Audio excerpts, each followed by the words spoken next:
வேற மாதிரி ஒரு கம்பேக் கொல்கத்தா நைட் ரைடர்ஸ் பண்ணிட்டு இருக்காங்க அப்படின்றது தான் சொல்லியே ஆகணும் மக்களே. ஏன்னா முதல்ல இந்த ஐபிஎல் எலிமினேட் ஆக போறது கொல்கத்தா அப்படின்றது ஸ்டார்ட் ஆஃப் த ஐபிஎல் வந்து எல்லாருமே சொல்லிட்டு இருந்தாங்க. ஆனா இப்போ எங்களுக்கும் சான்ஸ் இருக்குடா, அந்த டாப் 4ல நாங்களும் திரும்பி வருவோம்டா அப்படின்ற மாதிரி 4வது மேட்ச் தொடர்ந்து ஜெயிச்சிருக்காங்க.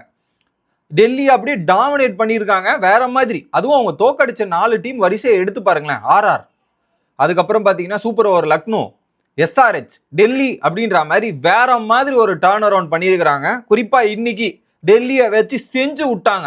142 8 விக்கெட்டு. இதுல குறிப்பா அதுல பதும் நிஷங்கா, கேஎல் ராகுல் ஆடினாங்க. அதுக்கப்புறம் ஸ்பின் சோக்கை வச்சு செஞ்சு விட்டாங்க மக்களே. குறிப்பா அது கார்த்திக் தியாகியா இருக்கட்டும், சுனில் நரேனா இருக்கட்டும், அனுல்கல் ராயா இருக்கட்டும்ன்ற மாதிரி எல்லாமே செமையா பால் பண்ணி ஸோ அந்த அவுட் அந்த ஒரு கிட்டத்தட்ட ஒரு 10 ஓவர்லயே வந்து டெல்லியை கேமை விட்டு வெளியே தூக்கி எரிஞ்சிட்டாங்க. எரிஞ்சு விட்டுட்டு அதுக்கப்புறம் 142 தானே சேஸ் பண்றோம் வா அப்படின்ற மாதிரி எடுத்துட்டு போய் சேஸ்ல ஃபின் ஆலன் நாங்க எதுக்கு எடுத்து வச்சிருக்கோம் தெரியுமா? இந்த மாதிரி ஒரு இன்னிங்ஸ் ஆடுறதுக்கு தாண்டா அவரை வச்சிருக்கோன்ற மாதிரி. இனிஷியலா நிறைய ஸ்ட்ரகிள்ஸ் இருந்து ஒரு மேட்ச் அடிச்சாரு, அதுக்கப்புறம் அடிக்கவே இல்லைன்ற மாதிரி திரும்ப 2வது வாய்ப்பு கொடுத்தாங்க. வேர்ல்டு கப்ல ஒரு 100 அடிச்சாரு பாத்தீங்களா, அடிச்சு சவுத் ஆப்பிரிக்காவை முடிச்சு விட்டார்ல, அந்த ஒரு சம்பவம் இன்னைக்கு நடந்தது பார்க்க முடியுது. கிட்டத்தட்ட 47 பாலுக்கு 100 ரன்கள், அதுல 5 4 10 6.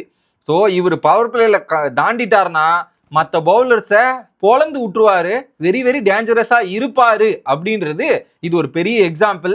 இதை ஸ்டார்டிங்ல இருந்தே பண்ணியிருக்கலாம். பட் இப்போ ஒரு காம்பினேஷன் கரெக்டா உங்களுக்கு செட் ஆயிருக்குது, பேட்டிங்கும் ஃபிக்ஸ் ஆயிருக்குது, பவுலிங்கும் கரெக்டா ஒர்க் ஆகுதுன்ற மாதிரி இப்போ ஒரு நல்ல மொமெண்டத்தோட கொல்கத்தா அணி போயிட்டு இருக்காங்க. இன்னொரு பக்கம் இந்த ஐபிஎல்ல பார்க்கும்போது டாப்ல இருக்கவங்க எல்லாம் சரிறான், ஆனா பாட்டம்ல இருக்கிறவங்களாம் ஏறுறான் அப்படின்றது பார்க்கும்போது ஐபிஎல் கொஞ்சம் விறுவிறுப்பாகவும் சூப்பரா போக ஆரம்பிச்சிருக்குன்னு நினைக்கிறேன். இப்போ அவங்க 9 பாயிண்ட்ல சிஎஸ்கேக்கு பின்னாடி இருக்கிறாங்க. இந்த மேட்ச் மூலியமா ஒரு பக்கம் Delhi Capitals out of the tournament அப்படின்றது உறுதியாயிருக்கு. இன்னொரு பக்கம் ஒரு வாய்ப்பு கொல்கத்தாக்கு இருக்கு. ஏன்னா அந்த ஒரு பாயிண்ட் எடுத்திருந்தாங்களே ஈவன் அந்த மழை பெஞ்சதால அந்த ஒரு பாயிண்ட் வந்து இவங்களுக்கு ரொம்பவே ஹெல்ப் பண்ணுது. அடுத்த 4 மேட்ச் அவங்க ஜெயிச்சாங்கன்னா அவங்க நேரா எடுத்துட்டு போயிட்டு ஒரு பாயிண்ட்ல நிக்க போறாங்க, 17 பாயிண்ட்ல நிக்க போறாங்க அப்படின்ற ஒரு குஷனை அவங்களுக்கு கொடுத்துருக்குது. ஸோ இந்த 4 மேட்சை அவங்க டர்ன் அரவுண்ட் பண்ணுவாங்களா அப்படின்றதான் பார்க்கணும். ஏன்னா அடுத்த மேட்சஸ்லாம் அவங்களுக்கு ரொம்ப குரூஷியலா இருக்கு. டெல்லி கூட இருக்கு, அதுக்கப்புறம் பார்த்தீங்கன்னா மும்பை கூட, ஆர்சிபி கூட, இந்த மாதிரி ஒரு டஃப்பான மேட்சஸும் அவங்களுக்கு லோட் ஆகிட்டு இருக்கு.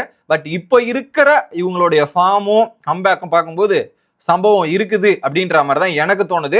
உங்களோட கருத்துக்களை கமெண்ட் செக்ஷன்ல சொல்லுங்க மக்களே.